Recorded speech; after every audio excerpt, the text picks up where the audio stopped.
नमस्कार, मैं हूँ कुमुद चतुर्वेदी और यह है फलक कहानियों का यूट्यूब चैनल किस्सा कहानी, जिसमें हम सुनाते हैं अपनी स्वयं की लिखी कुछ कहानियाँ तथा अन्य अच्छी कहानियाँ आप सबको।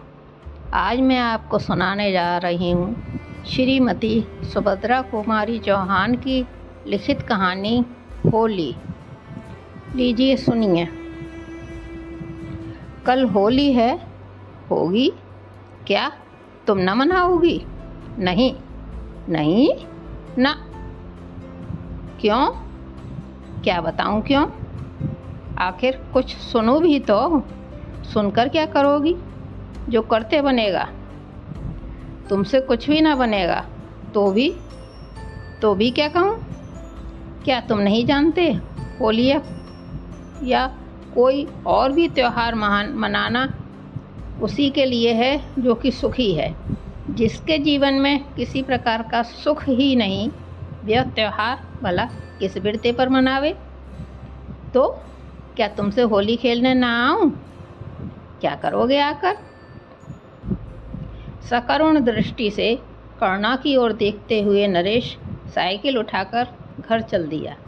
करुणा अपने घर के कामकाज में लग गई। नरेश के जाने के आध घंटे बाद ही करुणा के पति जगत प्रसाद ने घर में प्रवेश किया। उनकी आंखें लाल थीं, मुंह से तेज शराब की बू आ रही थी। जलती हुई सिगरेट को एक और फेंकते हुए वे कुर्सी खींचकर बैठ गए। भयभीत हिरनी की तरह पति की ओर देखते हुए करुणा ने पूछा, 2 दिन तक घर नहीं आए, क्या कुछ तबीयत खराब थी? यदि ना आया करो तो खबर तो भिजवा दिया करो, मैं प्रतीक्षा में ही बैठी रहती हूँ। उन्होंने करुणा की बात पर कुछ भी ध्यान न दिया। जेब से रुपए निकाल मेज पर ढेर लगाते हुए बोले, पंडितानी की तरह रोज ही सीख दिया करती हो कि जुआ ना खेलो, शराब ना पियो, यह ना करो, वह ना करो। अरे यदि मैं जुआ न खेलता तो आज मुझे इतने रुपए इकट्ठे कहाँ से मिल जाते? देखो पूरे 1500 हैं। लो इन्हें उठाकर रखो, पर मुझसे बिना पूछे इसमें से 1 पाई भी न खर्च करना, समझी? करुणा जुए में जीते हुए रुपयों को मिट्टी समझती थी। गरीबी से दिन काटना उसे स्वीकार था, परंतु चरित्र को भ्रष्ट करके धनवान बनना उसे प्रिय न था। वह जगत प्रसाद से बहुत डरती थी, इसलिए अपने स्वतंत्र विचार वह कभी भी प्रकट न कर सकती थी। उसे इसका अनुभव कई बार हो चुका था।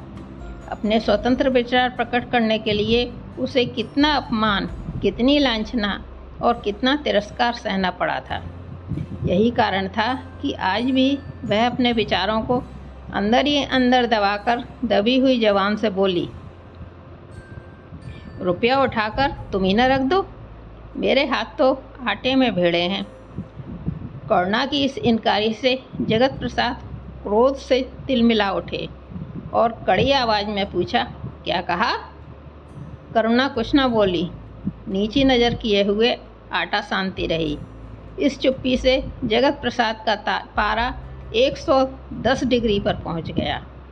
क्रोध के आवेश में रुपए उठाकर उन्होंने फिर जेब में रख लिए। यह तो मैं जानता ही था कि तुम यही करोगी। मैं तो समझा था इन 2-3 दिनों में तुम्हारा दिमाग ठिकाने आ गया होगा, ऊट पटांग बातें भूल गई होगी, कुछ अक्ल आ गई होगी, परंतु सोचना ही व्यर्थ था। तुमने अपनी विद्वता का घमंड है तो मुझे भी कुछ है। लो जाता हूँ, अब रहना सुख से। कहते कहते जगत प्रसाद कमरे से बाहर निकलने लगे। पीछे से दौड़कर करुणा ने उनके कोट का सिरा पकड़ लिया और विनीत स्वर में बोली, रोटी तो खा लो, मैं रुपए रखे लेती हूँ, क्यों नाराज होते हो? एक जोर के झटके के साथ कोट को छुड़ाकर जगत प्रसाद चल दिए। झटका लगने से करुणा पत्थर पर गिर पड़ी और सिर फट गया। खून की धारा बह चली और सारी जैकेट लाल हो गई। संध्या का समय था। पास ही बाबू भगवती प्रसाद जी के सामने वाली चौक से सुरीली आवाज़ आ रही थी। होली कैसे मनाऊं सैया विदेश में ठाड़ी, कर मल मल पछताऊं। होली के दीवाने भंग के नशे में चूर थे। गाने वाली नर्तकी पर रुपयों की बौछारें हो रही थीं। जगत प्रसाद को अपनी दुखिया पत्नी का ख्याल भी न था। रुपया बरसाने वालों में उन्हीं का सबसे पहला नंबर था। इधर करुणा भूखी प्यासी छटपटाती हुई चारपाई पर करवटें बदल रही थी। भाभी, दरवाज़ा खोलो, किसी ने बाहर से आवाज़ दी। करुणा ने कष्ट के साथ उठकर दरवाज़ा खोल दिया। देखा तो सामने रंग की पिचकारी लिए हुए नरेश खड़ा था। हाथ से पिचकारी छूटकर गिर पड़ी। उसने साश्चर्य पूछा, भाभी ये क्या? करुणा की आंखें छलछला आईं। उसने हृदय कंठ से कहा, यही तो मेरी होली है भैया। बस यह कहानी इतनी ही। आगे मैं आपको फिर मिलती हूँ इसी किस्सा कहानी के YouTube चैनल पर। नमस्कार, मैं कुमुद चतुर्वेदी।